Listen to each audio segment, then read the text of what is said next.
La deconstrucción de la persona y la sociedad a través de la cultura y la legislación. Una conferencia de don Alfredo Dagnino Guerra. La impartió dentro del 13º Congreso de Familias y Docentes Católicos que organiza la Fundación Educatio Servanda y que en octubre de 2024 tuvo lugar bajo el título La abolición del hombre, el reto educativo de nuestros hijos.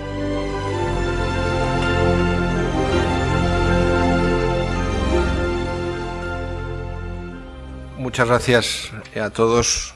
Yo voy a intentar explicar algunas cosas que es cómo, de alguna manera, sobre la base de esa transformación, de ese proceso cultural complejo, hay poderes humanos actuantes, unas veces visibles, otras veces invisibles, que generan unas tendencias y unas dinámicas que se hacen capilares en un mundo donde las claves son globales y que tienen sus actores. Y cómo eso se hace permeable a través de la cultura, a través de los medios de comunicación y a través de la legislación. Lo primero que quisiera es explicar el porqué del título. O sea, la deconstrucción de la persona y la sociedad a través de la cultura y la legislación. ¿Por qué deconstrucción? Si acudimos al diccionario de la Real Academia, que es un ejercicio sano para ver la etimología de los términos, deconstrucción significa desmontar un concepto o una construcción intelectual por medio de su análisis. Y nos dice que se utiliza en la filosofía y en la teoría literaria. Pero si tuviésemos que atribuir a alguien el concepto de deconstrucción, es a un filósofo francés de origen argelino, uno de los filósofos de la posmodernidad, que se llama Jacques Derrida, llamado el filósofo de la deconstrucción. Este filósofo francés de origen argelino, que se sitúa bajo la inspiración de la fenomenología de Husserl y del pensamiento de Heidegger, y que se inscribe en lo que se ha dado en llamar la corriente del estructuralismo francés contemporáneo, con afines como Lévi-Strauss o Michel Foucault, bueno, plantea la deconstrucción del pensamiento occidental. En una célebre intervención en la Universidad de Cambridge, alguien le pregunta a Derrida en un aula magna como este, ¿podría usted definir qué es la deconstrucción? Y la respuesta de él fue la siguiente: la deconstrucción se propone cuestionar las categorías sobre las que erigimos nuestro pensamiento y que son la base de nuestro uso cotidiano del lenguaje. En otros términos, el núcleo de la deconstrucción es la desestabilización de las categorías. Por tanto, deconstrucción equivale a desmontaje, a desmantelamiento de una estructura, de un sistema de pensamiento, poniendo en cuestión aquello de lo que se parte, que son los postulados, aquello que no se discute y son las premisas de las que se parte para argumentar, para deconstruir de raíz, desde los postulados. Por tanto, el concepto de deconstrucción en el pensamiento de Derrida no es ni siquiera una doctrina en la filosofía, ni siquiera un método, es una estrategia. Es una estrategia orientada a la descomposición de raíz, desde sus postulados, de la metafísica cristiana occidental. Pues bien, me parecía que hacer esta aproximación preliminar para situar el contexto y la razón por la cual se utiliza esa expresión como título de la ponencia era pertinente. Porque la aplicación del concepto al proceso en el que estamos inmersos ya durante muchas décadas es un proceso, como se ha dicho ya, de deconstrucción de lo humano, de deconstrucción de la persona en su ser, en su naturaleza, pero también de las bases de su vida en comunidad. Hay dos ideas fuerza de las que quisiera partir a modo de premisas. Muchas veces te preguntan, ¿cómo hemos llegado donde hemos llegado en tan poco tiempo?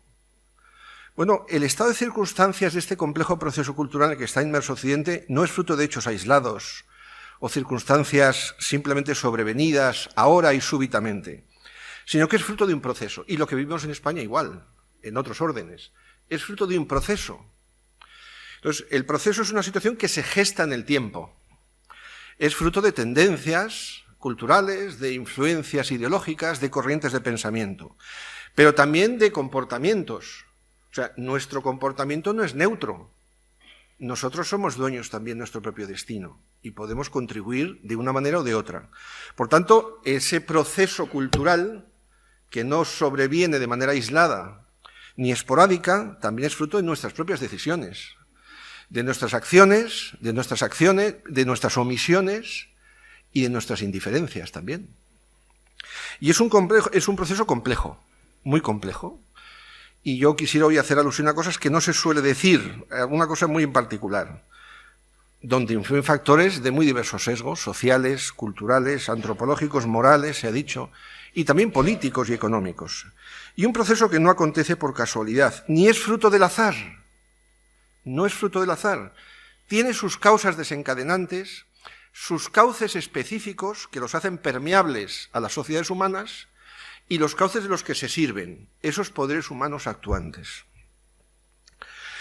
Y la cultura y la legislación son dos instrumentos esenciales. La legislación, algo ha dicho don Juan Antonio Martínez Camino en su ponencia, la legislación es fruto y expresión de ese sistema de deconstrucción, pero al propio tiempo es un instrumento para consolidar tendencias y para inducir hábitos en la sociedad.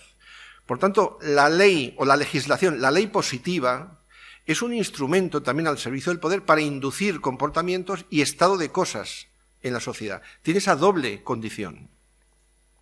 Y una segunda premisa. La primera era la idea de proceso. La segunda premisa es que las claves para el entendimiento del momento actual no se pueden entender, al menos exclusivamente, si no son referibles a un marco que no es local, ya no diría nacional ni tan siquiera, autóctono. Los focos no están en nuestro entorno, sino que deben situarse más allá de nuestros entornos y de nuestras fronteras más inmediatas, porque se inscriben en un escenario que hoy es global. Y cuando digo hoy, esto trae causa de décadas atrás, como ahora explicaré. Y por tanto, las tendencias, los impulsos, las corrientes de pensamiento, las iniciativas, que ejercen una influencia decisiva hoy en este proceso deconstructivo, tienen unas causas, un escenario y un contexto global, donde hay nuevas claves de los ejes del poder. Insisto, poderes a veces visibles, otras veces invisibles, y no siempre poderes estatales, que esa es la gran novedad. Hoy las plataformas tecnológicas en el mundo son un poder invisible y un poder privado, aunque muchas de ellas, como bien saben los aquí presentes, tienen un origen militar, como fue Internet, que fue un instrumento al servicio de la defensa estratégica de los Estados Unidos y luego tuvo un recorrido al servicio de una finalidad civil. Por tanto, hay una dimensión global de prácticamente todos los fenómenos que vivimos, sin consideración a la cual es imposible entender cabalmente lo que nos está pasando. Y hay actores nuevos, actores globales con capacidad y poder de intervención, de influencia y en ocasiones de coacción. Insisto, poderes a veces institucionales y otras veces poderes fácticos, visibles o invisibles. Eso supone que no se puede comprender bien lo que estamos viviendo en las últimas 6, 7, 8 décadas en el mundo y en la historia más reciente si no lo contemplamos en una perspectiva más general, que no es otra que la del contexto cultural, antropológico y espiritual de Occidente. Y ese es un poco el contexto del que quiero partir. Ya hemos dicho antes que casi es un tópico referirse a los cambios profundos, constantes, y a esa revolución cultural gestada desde hace tiempo atrás, que es una ruptura con una tradición moral y espiritual que forma parte de una cosmovisión cristiana. Y esa revolución cultural global persigue la construcción de un nuevo orden que ha tenido como dos vectores que actúan como catalizadores, que es el fenómeno de la globalización unido al avance tecnológico, al servicio de esos fines. Y la globalización, que tiene sus cosas buenas, tiene sus cosas menos buenas, pero que tiene una dimensión también ideológica. Y alrededor de la globalización hay un proyecto de ética global, por utilizar la expresión feliz de Margaret Peters, en un ensayo que tiene esta rúbrica, este título, un nuevo proyecto de ética global. Por tanto, se opera una profunda transformación de la manera de pensar, de sentir, de actuar del hombre, y por tanto hay una mutación antropológica que parte de esa premisa, como se decía al comienzo, de una manera de entender al hombre y al mundo sin sentido o sin visión de la trascendencia de la persona en la que Dios no cuenta. Y esto, como decíamos antes, no es un proceso superficial, sino que es algo que va al proyecto de ingeniería, de conformar, de modelar una sociedad nueva. En este cambio cultural se nos insta a asumir un horizonte de vida y de sentido en que ya no hay nada verdadero, bueno, justo, valioso, sino que se decanta una mentalidad que niega la posibilidad y la realidad de principios estables, universales. No hay ya un derecho, sino, como se nos ha recordado, derechos de última generación que se crean y se modelan a través de la ley positiva, como se nos ha recordado. Se crean, se amplían, se desvirtúan, se tergiversan, según la decisión de quienes tienen la potestad de legislar. La realidad misma de la creación que se impone a nosotros porque nos precede y la tradición sin la cual no somos, no cuenta en esta nueva mentalidad. Se pierde o se hace olvidar la memoria de lo que somos, nuestra identidad colectiva histórica, como Occidente dentro de la gran tradición cristiana que nos constituye. En esta mentalidad, sin verdad, sin tradición, sin memoria, parece que lo que debería contar únicamente es lo que ahora decidamos o decida cada uno de nosotros, como también ha dicho don Juan Antonio. Entre ellos el Estado, que cada vez más acumula un poder omnímodo, incluso en el contexto formal de las democracias europeas y occidentales. Donde está la gran cuestión, como ha recordado don Juan Antonio, es la libertad humana frente al poder ilimitado y creciente del Estado en nuestras vidas. Todo depende de la decisión de la libertad, una libertad omnímoda, como digo, que se hace atribuir, en donde no es la verdad la que nos hace libres, sino, como alguna vez dijo alguien, la libertad la que nos hace verdaderos. Esta revolución cultural y antropológica cambia por completo la faz a Europa y a Occidente. La Europa libre, asentada en la verdad que nos hace libres y se realiza en el amor, la que por las raíces cristianas eleva el vuelo con las dos alas de la razón y de la fe, la que por esas mismas raíces ha unido el amor y la razón y ha conformado al hombre como lo que es. Bueno, pues en este contexto irracional, el que pierde, como decíamos antes, es irremisiblemente el hombre. Y por ello yo creo que es un deber inexcusable en un foro como este alertar sobre los graves peligros que encierran estas ideologías, estas tendencias culturales, estas corrientes de pensamiento que tratan de orientar y modelar la sociedad, la cultura, las legislaciones civiles, haciendo eso que llamaba antes una sociedad de diseño. No cabe duda que estos procesos son procesos y tendencias generales que nos trascienden. Pero hay hitos, y yo me quiero referir a uno porque creo que es muy desconocido. Hay hitos, que son hitos reales, constatados y probados, que han desencadenado tendencias. Y esto no es una casualidad. Y me voy a referir a ello muy brevemente. Uno de ellos es un informe desconocido que se ha dado en llamar el informe Kissinger-McNamara. No estamos hablando de dos peligrosos marxistas o bolcheviques. Peligrosos probablemente sí, pero no marxistas ni bolcheviques. Richard Nixon, como saben, fue secretario de Estado con el presidente Nixon, y Robert McNamara fue secretario de Defensa con John Fitzgerald Kennedy. En el año 1974 se culmina un informe que se conoce como el National Security Study Memorandum 200, conocido por las siglas NSSM 200, y que lleva por título traducido del inglés Consecuencias del crecimiento poblacional mundial para la seguridad de los Estados Unidos y sus intereses en ultramar. Este memorándum se incuba en el entorno del Consejo de Seguridad Nacional, que, como saben, es un órgano asesor del presidente en la Casa Blanca, durante unos años. Pero es clasificado como secreto. Este documento no se ha conocido nunca, porque estaba clasificado como secreto hasta el año 1989, que el Consejo de Seguridad Nacional de los Estados Unidos lo desclasifica, justo coincidiendo con la caída del muro de Berlín. Y no creo que sea una casualidad. Pero si uno analiza, les digo que incluso no está traducido al castellano. O sea, ustedes si ahora mismo se meten en Internet, está en inglés, no se ha traducido. Y tiene proyecciones de estrategia y de objetivos estratégicos hasta el año 2000 y algunos hasta el 2075. Lo refiero porque es un documento muy desconocido, de importante valor estratégico, y que en esto que estamos hablando ha sido determinante, a mi modo de ver. Es un documento de seguridad nacional y que inspira una nueva forma de ver la política exterior de los Estados Unidos. Una forma de ver la política exterior invasiva con la soberanía de los Estados, como ahora veremos. Pero ¿cuál es la espina dorsal? Establece las bases de una agenda geoestratégica para aplicar inicialmente a los países en vías de desarrollo y después hacerlo extensivo a todo el Occidente. ¿Y cuál es el presupuesto de preocupación? El crecimiento demográfico y la ausencia de recursos suficientes en el futuro para alimentar a la comunidad humana. Eso se percibe como un peligro para la seguridad estratégica y para la economía de los Estados Unidos. Y se propone como estrategia la promoción de programas de control demográfico en numerosos países. Se proponen algunos que tienen un interés directo desde el punto de vista de la seguridad nacional de Estados Unidos. India, Bangladesh, Pakistán, Nigeria, México, Indonesia, Brasil, Filipinas, Tailandia, Egipto, Turquía, Etiopía y Colombia. La suma de todos estos es la mitad del incremento en aquel momento de la población mundial. El objetivo estratégico es combatir la sobrepoblación y administrar adecuadamente las riquezas y los recursos materiales, muy especialmente las materias primas y los alimentos.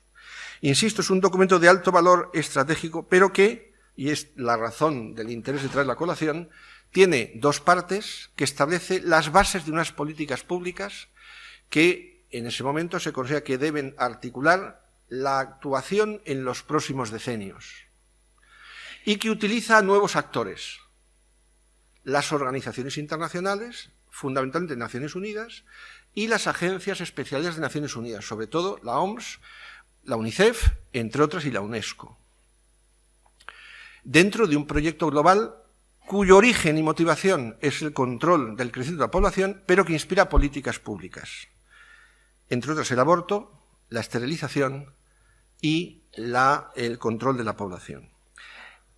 El interés que tiene este informe, más allá de otras cosas que serían ajenas a este Congreso, es que tiene una parte que marca objetivos estratégicos de intervención en los países, insisto, de nivel de desarrollo bajo, pero creciente. Uno, el feminismo. El feminismo lo sitúa como un objetivo estratégico y como unos objetivos de mayor importancia. El feminismo entendido como lo que en sociología se llama el feminismo de equidad. O sea, el movimiento social reivindicativo a una sana equiparación del hombre y la mujer o reivindicativa a una protección, una tutela que no tenían las mujeres. No otra cosa. Eso que se llama el feminismo de equidad, hay que intervenir sobre el feminismo de equidad. ¿Para qué?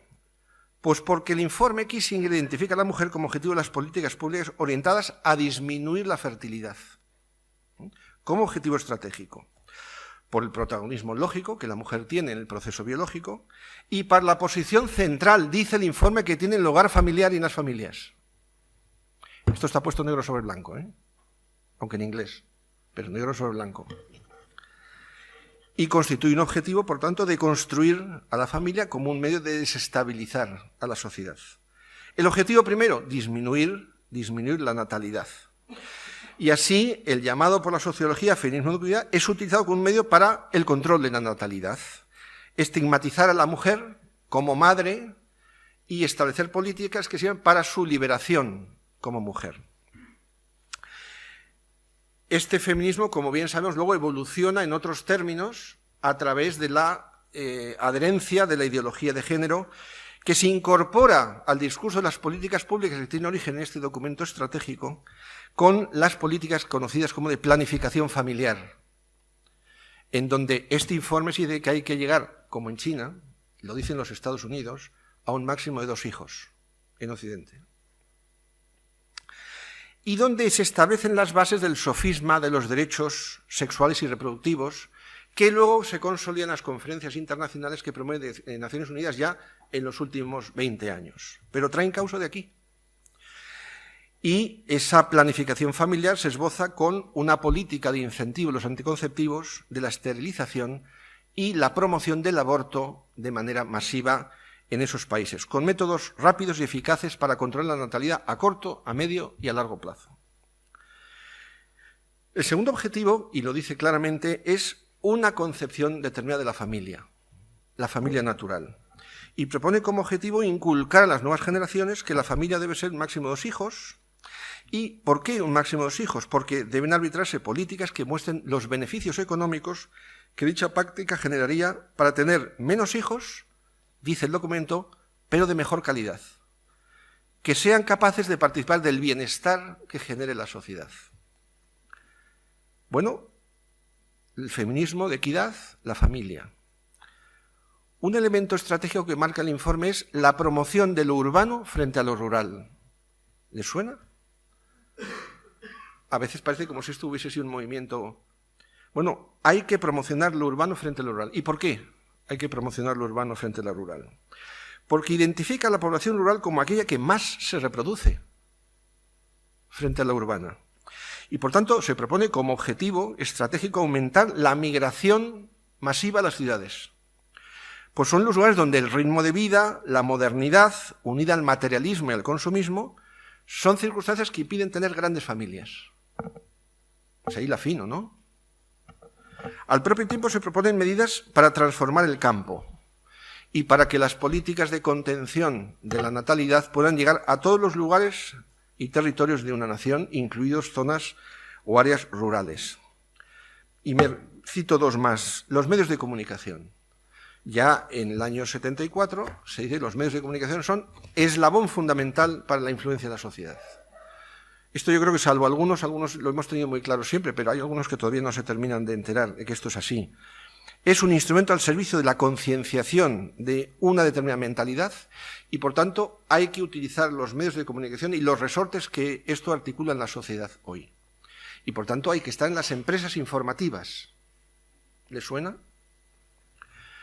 Los medios de comunicación no deben ser concebidos exclusivamente como un poder que sirve para informar, sino que son el cauce esencial para difundir una cultura que permita legitimar ciertas prácticas conducentes a lo mismo, a corto, al control de la población.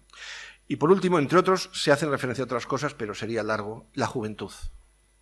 La juventud se pone el dedo de los objetivos estratégicos por ser un segmento de la población, dice el documento, más volátil, inestable y más propicia al adoctrinamiento que la población más adulta.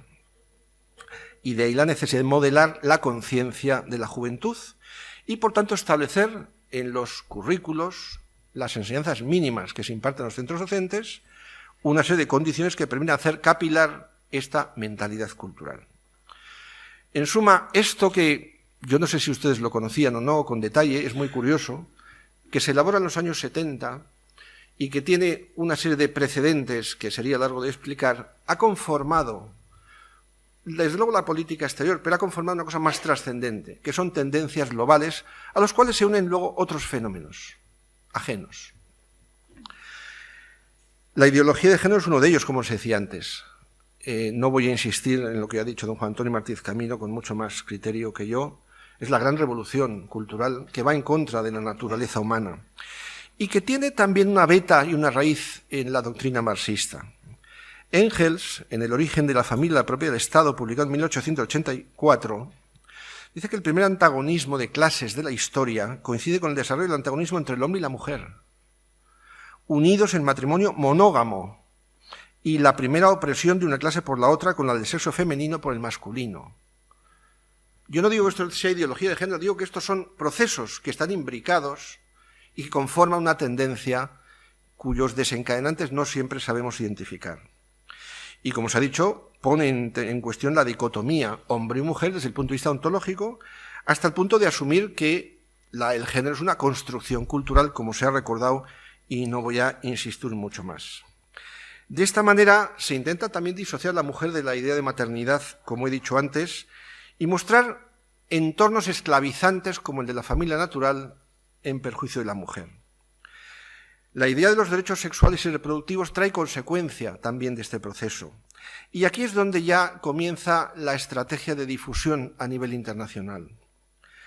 En primer lugar, hay una pretensión de que los derechos sexuales y reproductivos se conviertan en un derecho fundamental. Si ustedes contemplan un documento benemérito histórico como es la Declaración Universal de Derechos Humanos, que aprueba la Asamblea General de Naciones Unidas en el año 47, después de lo que supuso el cataclismo de la Segunda Guerra Mundial y la erosión que supuso desde el punto de vista para la humanidad, lo primero que hace Naciones Unidas es crear una comisión de trabajo para redactar la Declaración Universal de Derechos Humanos.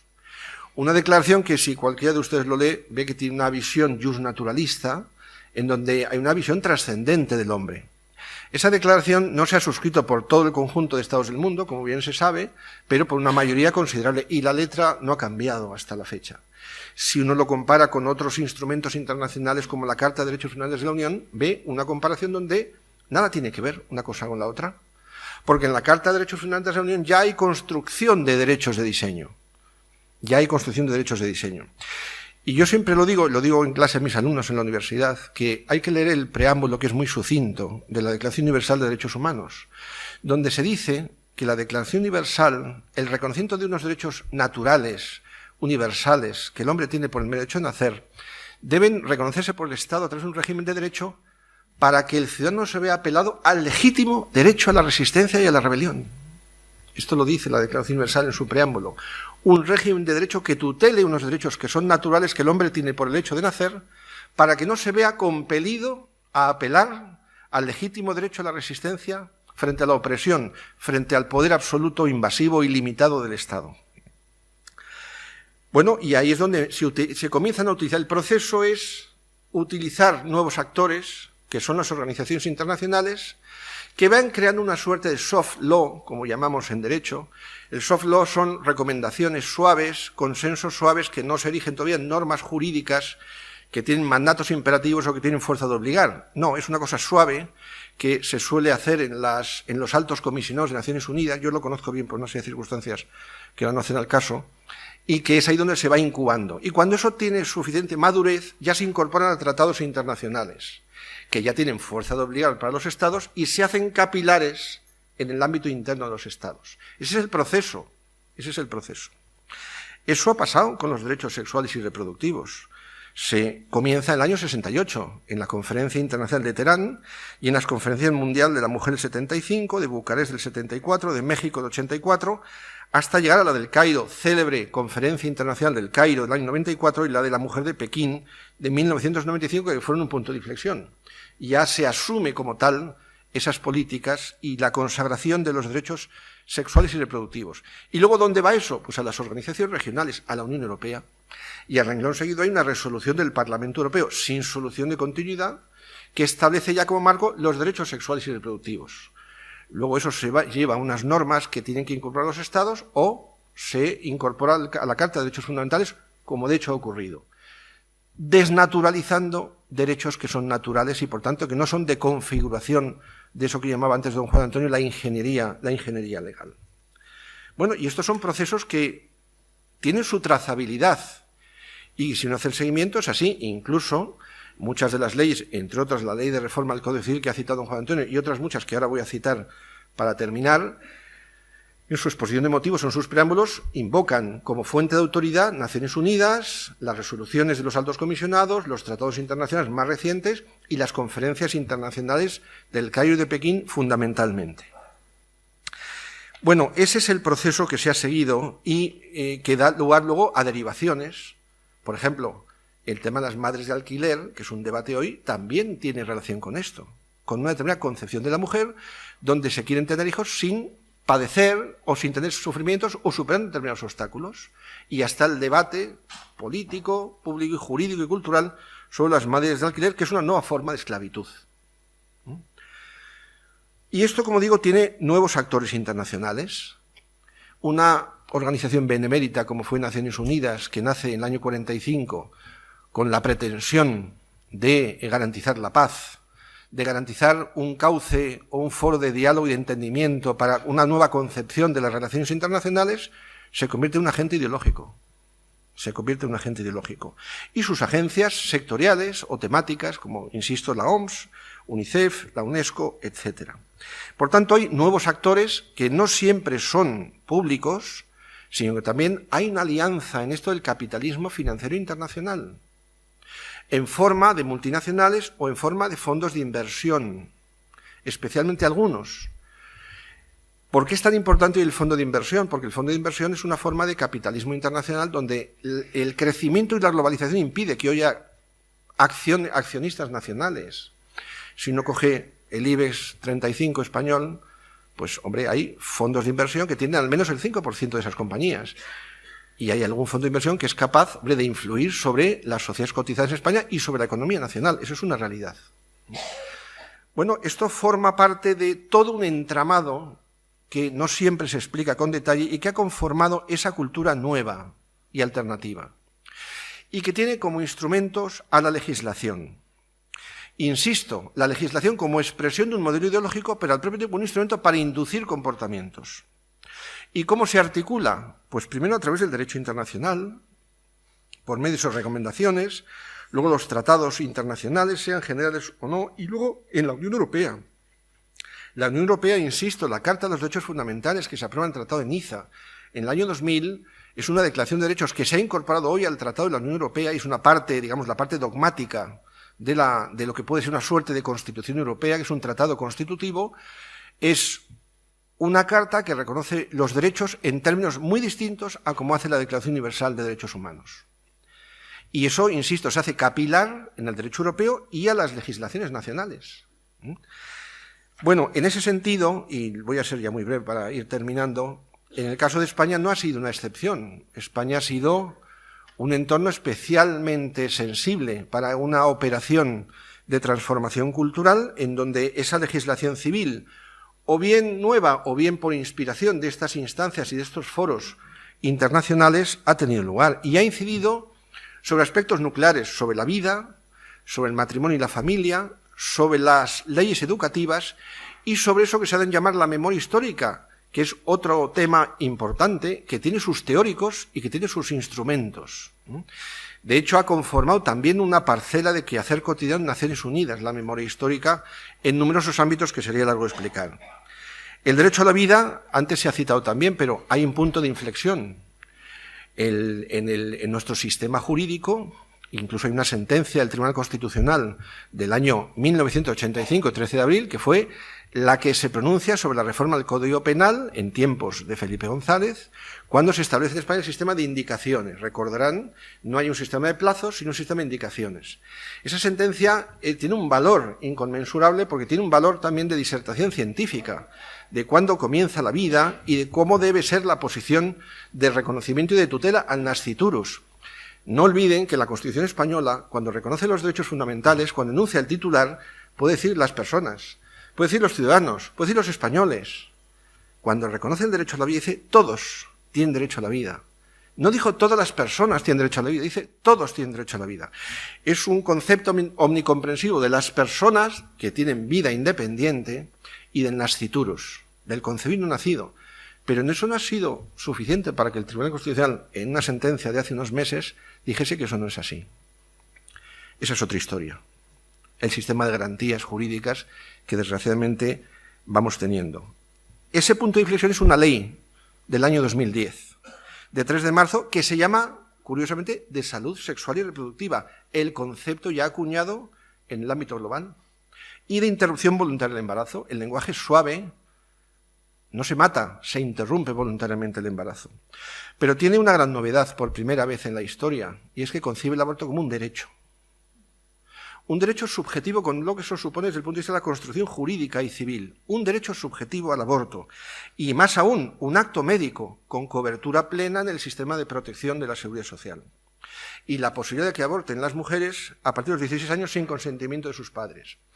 Recordarán que la ley, que es del 2010, se modificó en el año 2015 para suprimir no el aborto como derecho, sino solo la posibilidad de que abortasen a partir de los 16, y se ha vuelto a reformar, como bien saben, por una ley orgánica de 28 de febrero del 2023 que vuelve a establecer lo mismo y que alude a lo que se decía antes, o sea, sataniza el patriarcado y la necesidad de liberarse de la mujer. Y el derecho a disposición sobre el propio cuerpo. O sea, el fundamento trascendente es el derecho a disponer del propio cuerpo. Y también, en esta misma línea, también se ha citado antes por don Juan Antonio, la regulación de la eutanasia, por una ley orgánica de 24 de marzo del año 2021, en el que, si se cumplen ciertos requisitos, se puede practicar la eutanasia. Y además, no se llama ni siquiera ayuda para morir, sino recibir una prestación. O sea, el Estado proporciona una prestación al enfermo terminal. ¿Y qué decir del matrimonio y la familia? No voy a abundar ni incidir en todo lo que ha dicho don Juan Antonio, pero antes de esa ley, antes de la ley que reforma el Código Civil en materia de derecho contra el matrimonio y establece el matrimonio entre personas del mismo sexo, cambiando un párrafo del artículo 44 del Código Civil, antes hay una ley que ha pasado muy desapercibida, se le dio en llamar divorcio exprés. Pero claro, en España la separación del divorcio está regulada desde el año 81, que se reformó el Código Civil ya en tiempos de la UCD. Pero, ¿qué es lo que hace esta ley? Es banalizar el matrimonio, porque incluso partiendo de la premisa de que hay una separación legal y un divorcio legal, es que esta ley lo que suprime es cualquier causa que habilita el divorcio y la supresión de cualquier plazo. O sea, yo me puedo casar hoy mañana y mañana me divorcio, no hay ningún problema. Legal. Esa ley se ve acompañada por otra del mismo año, del mismo mes, que es la que se ha citado, que es el derecho a contraer matrimonio con plena igualdad, el derecho a la modificación del Código Civil en materia de derecho a contraer matrimonio. Y que es una ley muy concisa, como se ha recordado, que modifica solo un párrafo, el apartado segundo del artículo 44 del Código Civil. Y donde decía personas de distinto sexo, dice personas del mismo sexo. O sea, la mayor transformación que se pueda operar simplemente por un plumazo del legislador, por la arbitrariedad del legislador de cambiar un párrafo en el Código Civil. Y insisto que esto tiene lugar cuando la Constitución española, igual que decía con el derecho a la vida, cuando constitucionaliza el derecho al matrimonio, dice el artículo 32 de la Constitución que el hombre y la mujer tienen derecho a contraer matrimonio, con plena igualdad jurídica. Yo recuerdo que tuve participación en el recurso de inconstitucionalidad que se tuvo que articular para llevar esto al Tribunal Constitucional, con escaso éxito, debo decirlo, y se decía, bueno, cuando uno coge el debate constituyente, esto se planteó y se desechó. Eso es un elemento importante para la interpretación histórico-legislativa de los antecedentes. Pero es que además, ¿por qué dice el hombre y la mujer tienen derecho a contraer matrimonio con plena igualdad jurídica? Porque claro, hay quien dice, como decíamos antes, que es el hombre con el hombre y la mujer con la mujer. No, con plena igualdad jurídica. Porque en el año 78 todavía no había plena igualdad jurídica entre el hombre y la mujer. Se había reformado el Código Civil, el Código de Comercio, se habían suprimido las licencias maritales para abrir una cuenta corriente, para enajenar un bien, los permisos que tenía que otorgar el marido, que eso es algo que estaba ahí, pero no había plena igualdad. ¿Qué es lo que ha pasado? Pues que se ha refrendado por el Tribunal Constitucional. Por un Tribunal Constitucional donde había cambiado la mayoría. Y la mayoría contingente propició una interpretación integradora, inadmisible de nuestra Constitución. Con lo cual, debemos ser conscientes también de que hay un conjunto de factores que coadyuva a todo este proceso.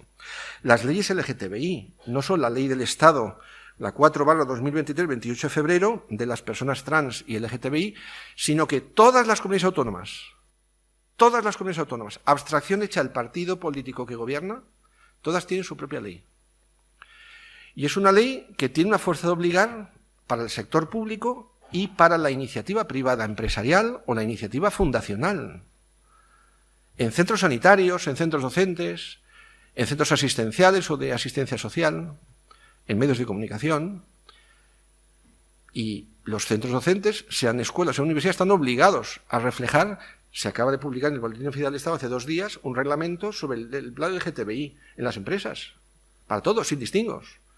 Entonces, es un modelo ideológico que utiliza la ley como un instrumento que es imponer a la sociedad a través del Estado un modelo ideológico. Cuando el Estado tiene un deber de neutralidad ideológica y de servicio al bien común.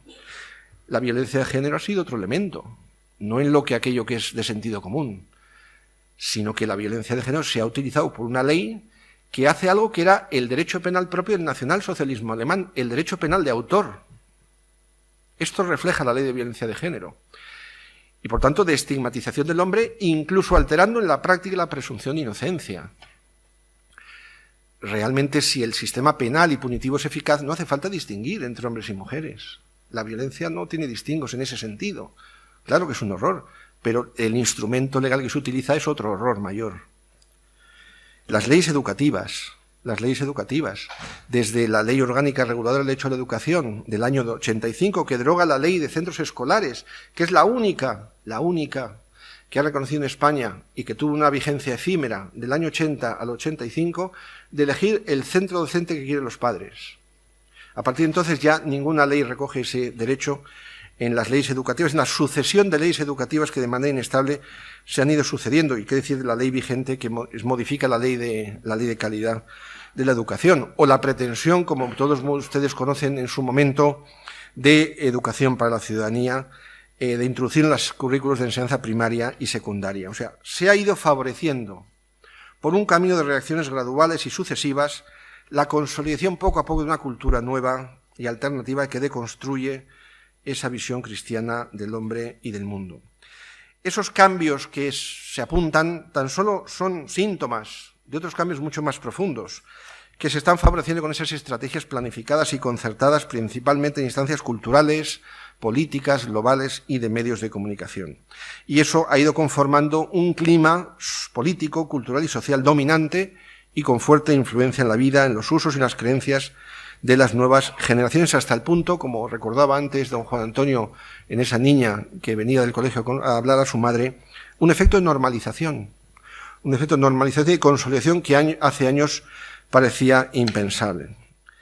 Pues bien, no quiero extenderme mucho más, por si hay una pregunta, he querido hacer un esbozo de algo que se conoce menos, pero que creo que nos debe llevar a concienciarnos de la responsabilidad y el compromiso de testimoniar con la verdad del hombre la resistencia frente a todo este proceso. Muchísimas gracias.